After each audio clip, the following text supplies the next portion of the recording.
Welcome to yet another episode of the Dynamic CISO.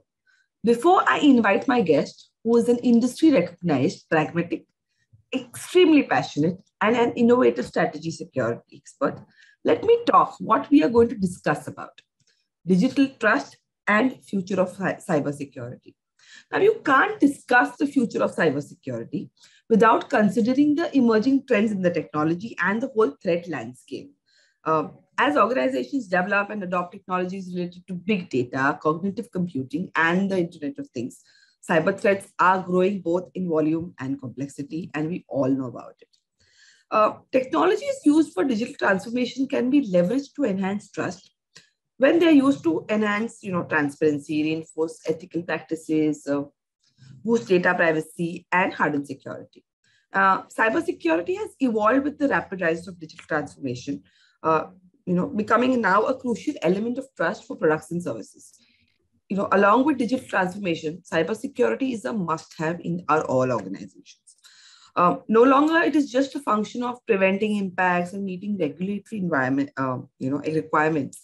But cybersecurity is an emerging cornerstone for future enhancement of user experiences, compelling features, and growth into new fields. Now, to dwell more into this topic, I'm honored to have with me today Mr. Matthew Rosenquist.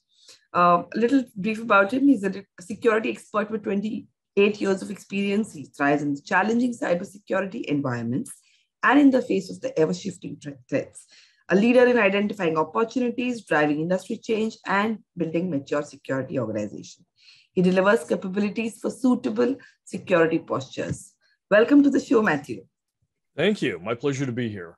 Thank you. I could keep going on and on about him, but I don't want to, and I want to have the best experience from him. So I'll jump into this Q&A. Now, as I said, Matthew, we are talking about the state of cybersecurity in today's context. How would you describe it from three perspectives? I would ask you: threat landscape, preparedness of the organization, and the solutioning and the product landscape. Okay, well, let's talk about the threat landscape first. First off, it's dynamically changing. It's increasing in scope. That'd be the first aspect. And that's really the expectation that organizations and stockholders and customers have on the security and the responsibilities of the CISO. So the CISO's role, their scope is increasing because of those expectations. The second aspect of the threat landscape is really the complexity of the environment. And this is the technology that we all use and embrace, and the new greatest cloud or widget or server or solution tool process. The more that's added in, the more difficult it is to protect that environment. So the complexity for security also is going up. And thirdly, just because we don't want to make it easy, the sophistication of the attackers is also increasing. They talk with each other, they learn with each other, they often have the initiative. So they're deciding what to attack, when to attack, and how to attack things. And we typically respond to that. So their intellect, sophistication, and organization is also going up. And that makes the threat landscape more dangerous today than it was yesterday. And we don't see that trend changing. I can't seem to agree more on this on you. And what about the preparedness of the organizations here? Well, each organization is really on its own journey, right? It's in its own evolutionary state. Some are more mature than others. And at a high level, what it really comes down to is how they've experienced risk, or how organizations in their sector have previously been victimized or regulated. We've got a saying in the industry: cybersecurity isn't relevant until it fails. Then everybody wants it, but it's often too late. Then it becomes something important. So if you're not attacked much, chances are you don't have a whole lot of emphasis on cybersecurity. However, if you or your peers or fellow companies in your industry are, well, then it's probably a pressing issue that you've got to be focusing on. And the third perspective that I want to ask you is about the solutioning and the product landscape. So there is There's tremendous innovation in the cybersecurity world. And we're seeing that with the sheer number of small companies emerging with new technologies, new ideas, new processes, new tools, and that innovation is just blossoming. But because of that, there's also a lack of coordination. You tend to get a lot of point solution, point ideas, right? And those that are more mature in the environment, that are expanding to include suites of capabilities, they still tend to be rough around the edges and not polished for customers to easily adopt, or more importantly, sustain in the face of those growing threats and risks that we've already talked about. It's really tough, given the hundreds, if not thousands, of different security products and tools out there, to find the right ones and then keep it in a mode that maintains that risk, that acceptable level of risk, given the threats. It's tough. I think it is more a daunting task for the CISOs from the product landscape to select the right one, and still be spend sleepless nights over the fact that, oh, will my organization go through a malware attack or ransomware or any other attack the next day? So, and what you said, that these all the threat actors have been talking. Now they are all connected to each other. They're talking to each other, and obviously they are more aware. Everybody is more aware of the usage of tech for the attacks and data breaches. Correct? If I understood you well. How can this be countered by the defenders? Well, technology is just a tool, right? Whether we talk about artificial intelligence or blockchain, cloud computing, quantum, all those different things, they're all very powerful tools, which means they can be wielded for good or for harm. And attackers are often the first to adopt such tools. They are out there on the fringe and playing with them and seeing how they can use them and playing with, trying to achieve their objectives with them. And that gives them an advantage. Security often only responds to attacks, right? And therefore we lag behind. And to gain the best positioning, defenders really must also race to adopt technologies that can enhance their security before they're victimized by that same type of technology. It's a race, and we have to be thinking ahead, and we have to be thinking, how are the bad guys or gals going to be using these technologies to my detriment? I've got to get ahead of that. If I'm only fighting today's firefights, I'm going to be blindsided by tomorrow's with the new technology.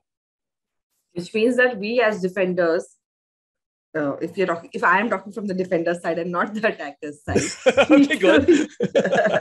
That's good to hear. Need to use it very intelligently. Any tips on how can defenders use, for example, AI is a technology which attackers also use and defenders also use. So then, how can defenders use this technology more intelligently? Well, it's really about tying in with that innovation that we've talked about. As new technologies, and let's say artificial intelligence, for example, it's a tremendous field with incredible power. We've already seen how attackers are using that to manipulate systems and people, right? In social engineering attacks, but also automated technical attacks going after vulnerabilities in systems and doing research and all sorts of different things, right? So we see the bad guys using it. We need to also look and support for those innovation hubs, those vendors, those companies, and maybe it's a established company that's, thought of something new. It may be a startup, but working with them to say, how can you use this? Not only to counter what the attackers are going to use it for, because they're already using it for bad things, but how do you make my current environment even better? Because I have to get more efficient every day.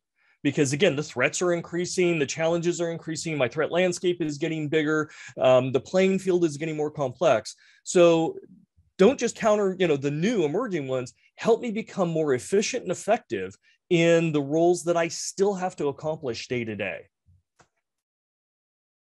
I was reading about some of your articles, going through some of your podcasts, and each one is I would urge my community to ensure that I'm sure most of my community have seen them. But, for people who have not seen them, I would urge, them to see it. And, in one of the interviews, you've said that, trust in digital tech is the key to future innovation. Can you explain it, and how is digital trust built step by step? It is. It is. And it's tough to kind of think about it that way because we all like our new tech toys, the latest phone, the newest cloud service, the greatest little widget that you're going to install on your home network. We all love technology, or at least I do. Right. And we all rush out, and that creates a certain financial incentives for companies to innovate, to invest, and to develop these things. And they often race to market.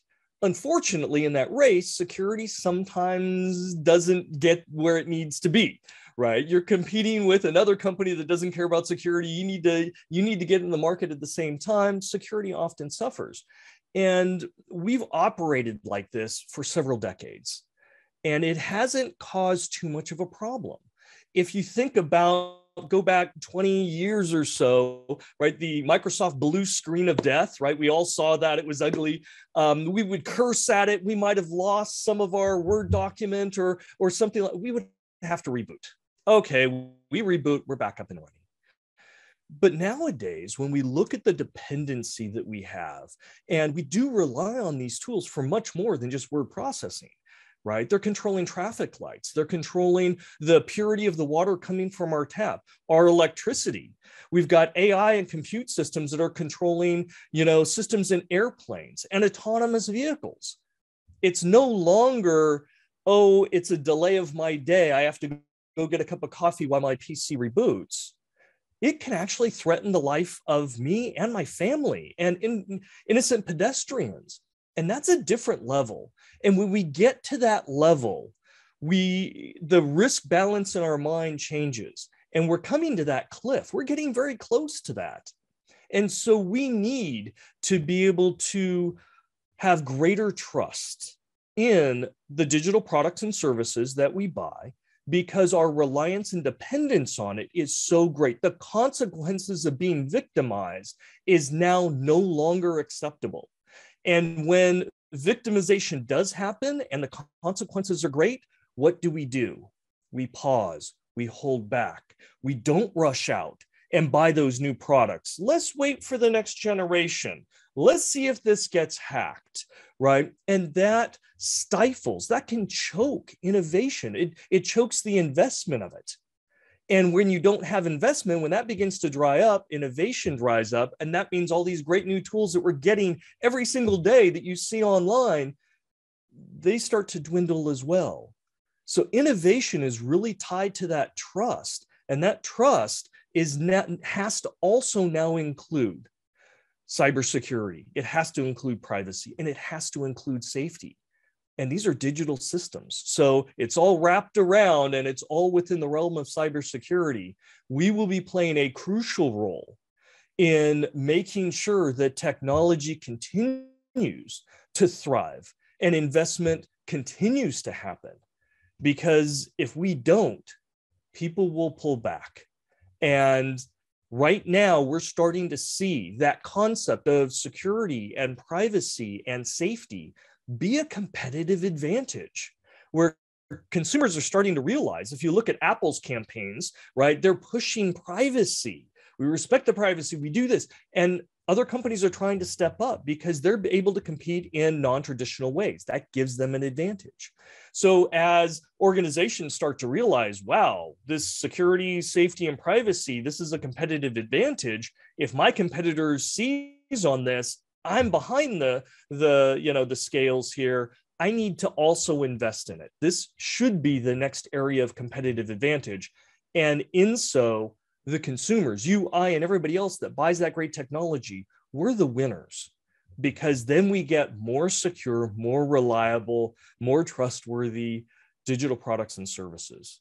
Without it, innovation is going to get choked. I totally agree to this. And, all organizations need to adapt to does such innovations and invest in such technologies as well. But I have a question in my mind. When I am an employee of an organization, uh, how does the organization see? It all depends on the employees, right? Also, the employees need to be a Yes. part of the culture of the cybersecurity, which is instilled in the organization. How do you instill that trust in those employees that no, don't worry, we're here, it's safe. And how do I, as an employee, believe in that oh, I'm in a safe and secure environment? It's a tough thing, right? I mean, security leaders really have to recognize that cybersecurity consists of technology, behaviors, and process. And those three aspects, you can't just address one. You can't just try and secure the technology and think you're going to be okay, because the attackers are going to come in with social engineering and have their way with you. They really are. You can't just do the social engineering and not take care of the process, because then it isn't sustainable, right? You have to address all of them. And so when defining the goals and developing the corporate strategies, all these areas have to be addressed. Training for employees, for example, is now a recognized necessity. Having a security savvy workforce can be one of the most powerful tools in your arsenal to defend an organization. But on the other hand, if you don't, it can be one of your greatest weaknesses. So building a culture is something that has to be done, and it has to permeate through. And it can't just be a one-time thing. It also has to be supported from the top. But everybody, and I mean everybody, really has to be part of the solution in things like that. So you have to build a culture where the senior and respected people are also seen as acting responsibly. So everybody else is mimicking them and want to be part of that. And you have to have a culture that's also open enough that people can constructively communicate and confront others who are not acting securely.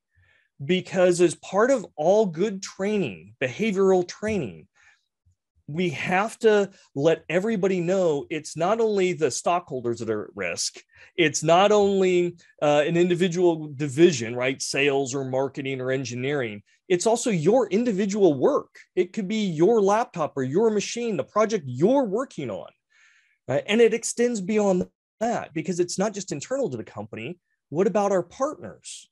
What about our suppliers and vendors? What about our customers downstream? They also can get impacted by poor security behaviors and practices. So it is a chain. We're all connected and we all have to work together. Behaviors are hugely important. In fact, I always said, I spent 24 years at Intel, and I said, I would rather have a security savvy workforce than a stack of firewalls or security appliances, right? They are great at stopping bad things from happening, detecting and alerting, the right people, my operations team, hey, there's something going on, right? So they are the eyes and the ears, and they are a very strong defense that can adapt, right? And if you've got a smart workforce, use that to your advantage. Leverage their intellect to be able to see these types of attacks and frauds and so forth. Not fall for it, report it, or if they do fall for it, have the confidence to be able to report it and go, I clicked something I shouldn't have. And your culture should not be one of yelling and screaming or punishing them. It should be, thank you. Let's work on it together. Let's minimize the overall impact. Because you contacted us quick, we can get on it quick and we can contain this. Great job.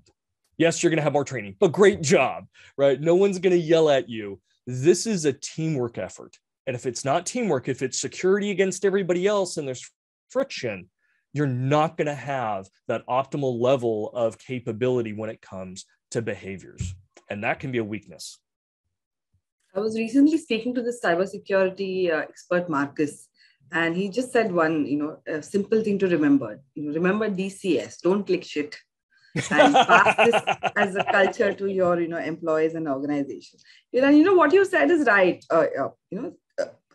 CISOs are not only there to make strategies for, a safe cyber world for our organizations. And, there is also a lot of work to be done to inculcate the culture of cybersecurity. And that's why CISOs are now a part of the boardrooms, and just not handling IT as security as a function or IT as a function. Yes. And we should thank the pandemic for this, I think. So obviously, now that they're getting entry into the boardroom, they're looking at, instead of cybersecurity, I would put it as a business risk. They're handling the business risks together. They're managing the business risk, and it's a very complex task. And obviously, we can't just depend on the CISO to do it, or, just the CISO team, the information security team within an organization to do it, right? So what do you think? How should this work? What do you propose for this? Well, first off, it's great that the CISOs are coming up and getting more visibility, having a voice, and they're seeing what changes are happening. I've seen in organizations, and I've actually led organizations where I get a phone call and somebody says, hey, we're about to deploy a new service or a new product or a new tool or whatever. It's going to go live tomorrow. Can you secure that for us? No, I can't. I don't even know what it is. What it depends on the infrastructure. And you're telling me now, right? So again, as the CISO leadership gets higher, they also get greater visibility to be part of those conversations earlier. But as such, now they're also tasked with more of the looking at the problem from a business risks perspective. And these cyber risks can impact every group within the organization, every single one. And therefore, it really takes a team effort by everyone to manage those risks to the business. A CISO must be just as much of a communicator and advocate as they are a cybersecurity expert. Because again, the CISO doesn't do it all. They're there to help give clarity, define goals, put in structures and tools. But at the end of the day, they don't oversee every employee. They don't oversee every system or customer agreement or vendor, right? It takes everybody to be a part of that. So leadership, management, frontline, backend, everybody has to be part and has to be contributing to a better security posture. Otherwise, they become a liability. And that's part of the role of the CISO now as they moved up the chain, is to get everybody on the same page, accepting and understanding the risks as well as opportunities, right? We now have the ability to show opportunities to contribute to the company outside of just managing and recognizing risks, but to give everybody on the same page and aligned so that you can understand and work together to address those risks across the organization. And to address the kind of risk, that what we are seeing unfolding every day. So where do you see the future of threats or cyber crime? Let me put it in quotes, as I call it. How do you see the future of the cyber crime and the threats unfolding? Well, I've already published my 2022 cybersecurity predictions. So I do this, and while I was at Intel, I did 1, 3, 5, 7. I even did a 10-year one that I couldn't publish. But so I've been doing that in the industry for a while. So if we look at the 2022 predictions, right, and that's where I outlined a few specific threat actors, targets, and technologies that I believe will be most relevant in our immediate future. And so if we kind of break that down a little bit from the threat actors, we're looking at cyber criminals, no surprise there, right? As well as nation states are really the big players this year. And the latter, the nation states, I predicted to become a much greater risk than before. And we're starting to see that, right? We're seeing conflict around the world. We're seeing nation states attack much more aggressively. And that kind of leads to the second area. Well, what's being targeted? And in that space, I outlined and predicted, and again, this came out in December. I published this in December. So, I said critical infrastructure, right, will be one of the big targets. And then on that cybercrime side, we're going to see, again, another explosion of ransomware, a little less in the first 2 quarters, but a lot more in the latter 2 quarters from the cyber criminals. But critical infrastructure, is a target of both of those actors, of the cyber criminals as well as the nation states. So they are a focal point for attacks this year and even next year. So it's something we need to worry about, because everything that we use during our daily lives, whether it's our electricity, our telecommunication, our travel, having food on the shelves in the supermarket, fuel to be able to get at the gas station, all of that depends on critical infrastructure. So that's concerning. From a technology perspective, we're in a great place, right? Technology is blossoming, and we're seeing some just wonderful innovations come out. But I called out specifically artificial intelligence, quantum computing, and cryptocurrency technologies. And these technologies are both going to shine with wonderful benefits for all of mankind, but at the same time, because they can be abused, they're also going to pose radically new risks that we've never seen before. In the quantum space, we will probably by the end of this year see somebody take the latest hardware and marry it with some modified, Shor's algorithms or something, and actually start hacking some passwords, some public-private keys as proof of concept. And yes, theoretically it can be done, but we haven't seen it at scale yet. We'll probably see some security researchers start doing that, and that's going to send some waves of panic. We've seen vast amounts of cryptocurrency, just increase, and we've seen the financial attacks go after that. Why? Because wherever there's money, attackers are very close behind. And with all this new and untested technology and software and code and infrastructure, many times it's easy to find a vulnerability and then exploit. And we're seeing attacks in the tens and hundreds of millions of dollars already in the cryptocurrency space. And lastly, AI. It's probably one of the most understated technologies. Even though everybody talks about it, it's probably still understated of what it can do. We're going to see applications both on the good and the bad side to be able to take a lot of data. And companies have data lakes of unstructured data right now that they've been saving for a very long time about us. And they're going to be using AI to gain value, to do analysis. And unfortunately, the bad guys are going to be able to use very similar processes to do better targeting, to do faster attacks, and then be able to customize attacks specifically for each individual potential victim. So instead of a spam campaign where everybody gets the same message, imagine one that is just for you.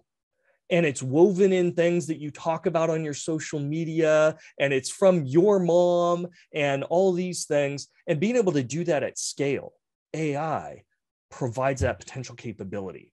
So again, wonderful benefits, but always equitable levels of risk are going to accompany that. So those are the three big technology areas that I looked at.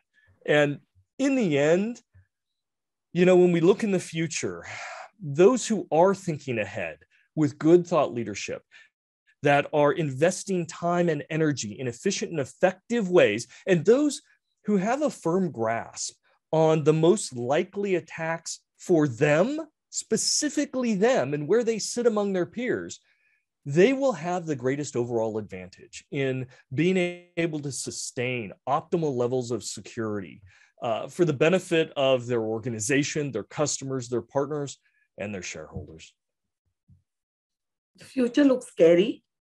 And I think, we should now, I think the IT technology heads and the information security experts can do this. And I think we all should also learn. We should start thinking from the attack, from how the attackers think. I think that is the future where, at least the defenders will know. Again, I'm repeating what I said. I don't know which side I am. Attackers and the defenders, and I hope I'm only on the defender side. But I think the defenders need to start thinking from how the attackers think, and that's how we can, because every day we're getting a new security threat, and we have to manage. And as you said, as I said, this is very scary. Customized security threats. This is something I don't think we're looking forward to, but not that we have any choice. It was such a pleasure talking to you, Matthew. I have a lot of questions to ask, but in the paucity of time. But I really thank you for this discussion. It was amazing. I would not say I wanted to say it was full of positivity because it was with a lot of passion. But yes, I am scared right now. But be excited as well. We live in an incredible time, and technology can be just as good. It can be much better than the downsides. We just have to think ahead a little bit. The Yeah, more I think we think every ahead, coin has the better two the sides. risk is managed. Yeah, I think every coin has two sides. We need to strike a right balance Yes. and have the good ones, the defenders on the top and attackers down. I agree. Great. And the race is still on, attackers and defenders. And I think that's a long way to go. And we don't see any, we would want the defenders to win the race and think like attackers. So thank you so much again. Thank you for your time. I really appreciate taking out the time. And on behalf of Dynamic CISO, I would like to thank you. Thank you very much for having me. It was a pleasure.